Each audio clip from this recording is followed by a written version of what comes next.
Hello my dear friend, welcome to education point online. So friend, कैसे हैं आप लोग? गए हो बहुत अच्छे होंगे।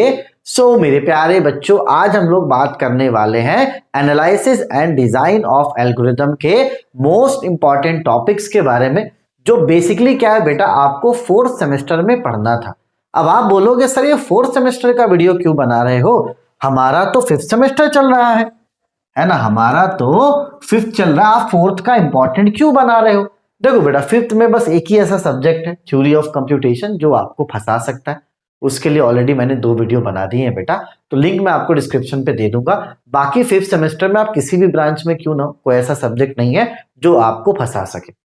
ठीक है। आप बोलोगे सर एडा का क्यों बना रहे हो? देखो बेटा, ये साइलेंटली क्या करता है, बच्चों का सेमेस्टर बैक लगाता है साइलेंटली। जैसे अभी आपका बैक लग गया है, आप फिफ्थ सेमेस्टर में, अगर आप एडा पे ध्यान नहीं दोगे, आपका बैक लगा, फिर आप कहाँ आ जाओगे? सिक्स सेमेस्टर में। तुरंत आपका ये जो एडा है वो कहाँ पे चला जाएगा बेटा? मर्सी में चला जाएगा।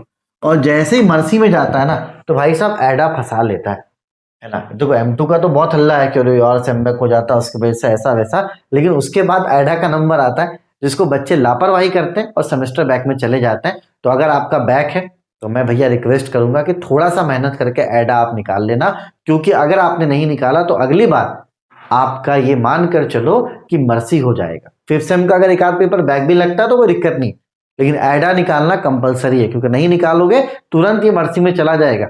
बच्चे पता तुरंत सोच ही नहीं पाते बच्चे, और तुरंत मर्सी में जाके तुरंत सेमेस्टर बैक हो जाता है बच्चों का। अभी भी टाइम है, मैं इंपॉर्टेंट टॉपिक्स आपको बता दे रहा हूँ, ठीक है। और साथ ही साथ मैं आपके लिए कुछ थोड़ा गुड न्यूज भी लेकर आया हूँ।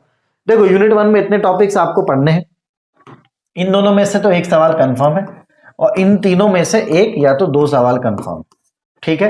तो मान के चलो किस्मत अच्छा रहा तो 14 मार्क्स का, किस्मत खराब रहा तो 21 मार्क्स का है। उल्टा होता, ठीक है बेटा, मतलब 14 से 21 मार्क्स यहां से आते हैं।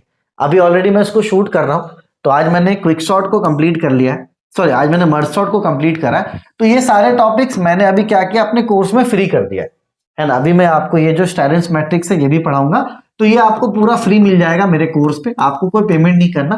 कंटेंट इसके मैंने अनलॉक कर दिए, तो आप चाहो तो वहां से पढ़ सकते हो। तो रिकरेंस रिलेशन, अभी जो PYQ वगैरह थे सब मैंने सॉल्व करवा दिया, ठीक है। एसिम्प्टोटिक नोटेशन आप अच्छे से पढ़ लेना, बिग ओन क्या है आपका, है ना, ओमेगा आपका नोटेशन क्या है, फिर मान के चलो आपका थीटा नोटेशन क्या है। तो इन सब चीजों को आप अच्छे से मेरे ऐप पर जाकर पढ़ सकते हो, पूरा कंटेंट आपको फ्री मिल जाएगा, ठीक है। चलो, यूनिट 1 के अलावा ये सारे इंपॉर्टेंट टॉपिक्स हैं, और एग्जाम से पहले हो सकता है इसमें से भी 1-2 टॉपिक्स में करवा दूं आपको फ्री में, ठीक है। तो जितना मुझसे हो पा रहा मैं करवा दूंगा बच्चों।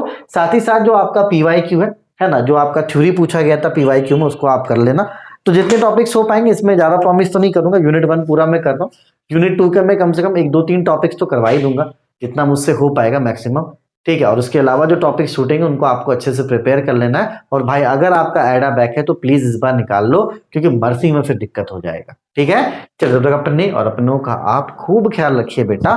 Take care, bye bye, Tata.